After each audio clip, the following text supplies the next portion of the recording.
Howdy, welcome to Young Earth Today 2027. Youth of the world, unite.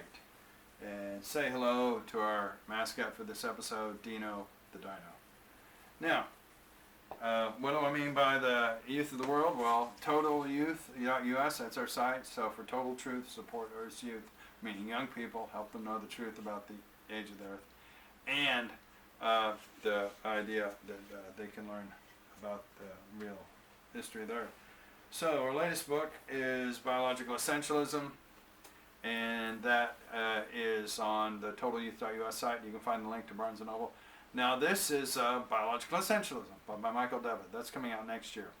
So he's a City University of New York prof in philosophy, and this is going to be coming out next year. So if you want to get next year's news, last year, just go to totalyouth.us and grab my book. I appreciate you, and Merry Christmas. So we get brainwashed and brandwashed into these old Earth fallacies from father to son. And in my youth, I'd read these Time Life science books, and has an interesting introduction here from William Ruby, who was a geology prof at UCLA. Says this: man, with his inborn fire, his passion for meaning and order in all things, illuminates the record, and the story of the Earth grows more fascinating every year. Unquote. So in this book, there's all kinds of stuff, and we just want to jump to where he talks about the Grand Canyon. So as there was a teenager, down here you have the Cambrian with the trilobites. But how old is it? How old? Well, we just go back a couple pages, and it tells us the answer. So right up here it says 600 million years. So the current number is 549 by mainstream dating. Man, where did I put that 60 million years? Almost like some of those European political correction with all their euros in the trunk. Kind of wild. It went somewhere. What? Maybe they never existed, and we need to look at some alternatives. So, where can we find a cure for this brainwashing and brandwashing? Well, Christians got Worldview. Where does that come from? The 66 books of the Bible. Well, in America in the past, was there ever a time where God, Jesus, and the Bible were given more prominence in dominant culture? Well, this is from Life. It happened in 1972. It was called Explo 72. 75,000 students were at the Cotton Bowl in Dallas. And it was called Christian Woodstock. Billy Graham spoke, Bill Bright of Campus Crusade, many musical people, Love Song, Andre Crouch, Larry Norman, and Barry McGuire, who used to be with the New Christie Minstrels, and such. And it was quite the deal, and part of the Jesus movement in the early 70s. So we had a revival of sorts. Now, Campus Crusade, what did they come up with? Well, they come up with this. And it relates to the age of the Earth controversy. Pretty neat. Now, Josh McDowell, known for Evidence That Demands a Verdict, and Don Stewart. But this book was actually based on a Dutch book that was very strongly Young Earth. And if we go back to the beginning here, it tells us the Dutch authors. And it's Ouweneel, Ouweneel.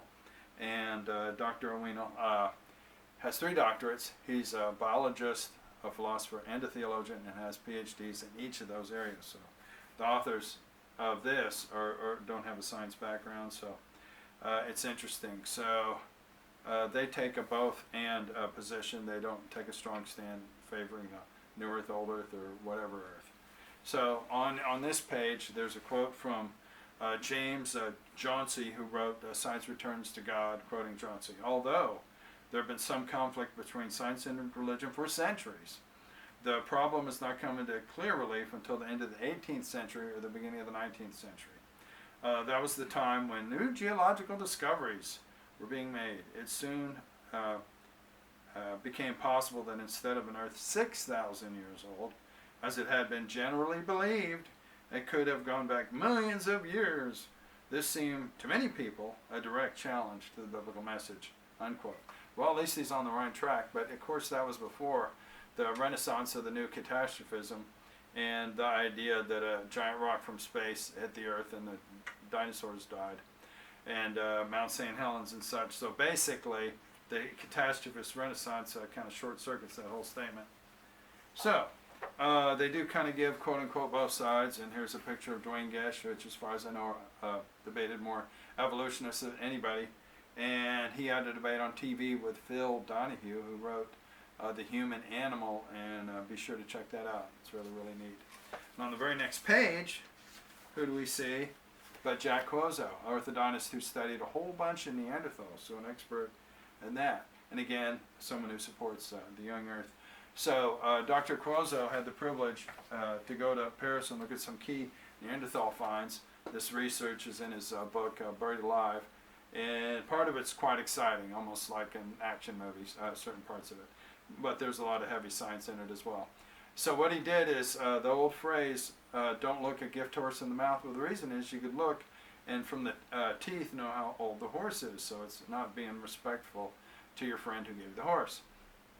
So based on his studies of the Neanderthal teeth and how they grow, they change as you get older, he claimed that some of these Neanderthals lived from 250 to 300 years old. Well, if they're living that long, what's going to happen? They're going to have more kids and more kids and more kids.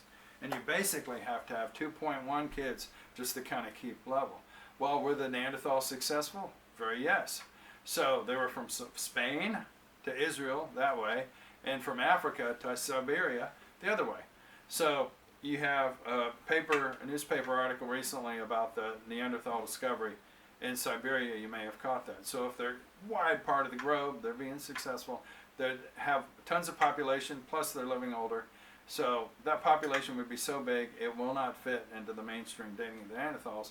So I'm going to stick with the evidence we have and dump the dating methods. And this argument for the young Earth from the Neanderthals, I argue in Is a Young Earth Possible? And Yes, Young Earth Science. And of course, both of those you can find the links to at totalyouth.us. For total truth, support Earth's youth. Thank you very much for your support, and Merry Christmas. Now, you may have a friend that said something like, hey, you're such a Neanderthal.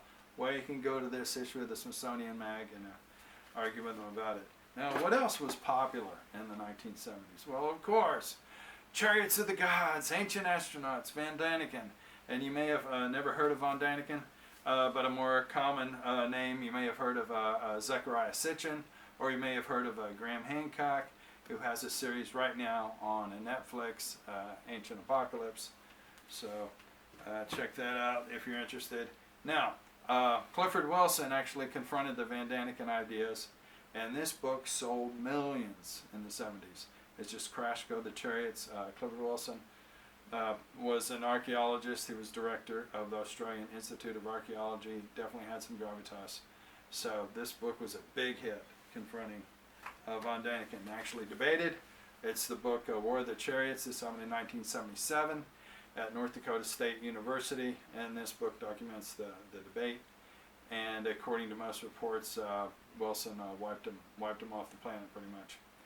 And you can dig into that.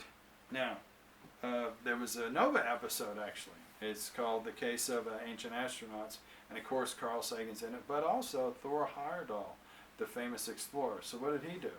Well, he sailed from Morocco and went all the way to Barbados, and that's near St. Lucia and Martinique, and that shows that the ancients, and a reed boat like the Egyptians, and that showed that the ancients could cross the Atlantic. Oh, fantastic.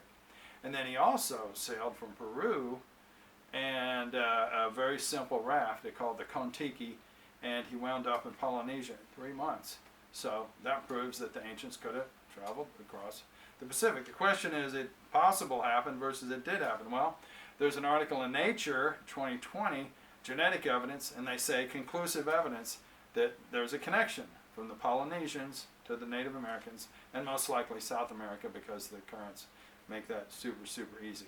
Now, if you really want the silver bullet of all this genetic connections, then of course you have to go to the recent book, Traced, by Nathan Jeanson, and that is using genetic evidence of how we're more closely related than we think, and then of course the timing part would have to do with your genetic rate of mutations, and using standard procedures. Dr. Jeanson, PhD, cell biology, Harvard, he knows his stuff.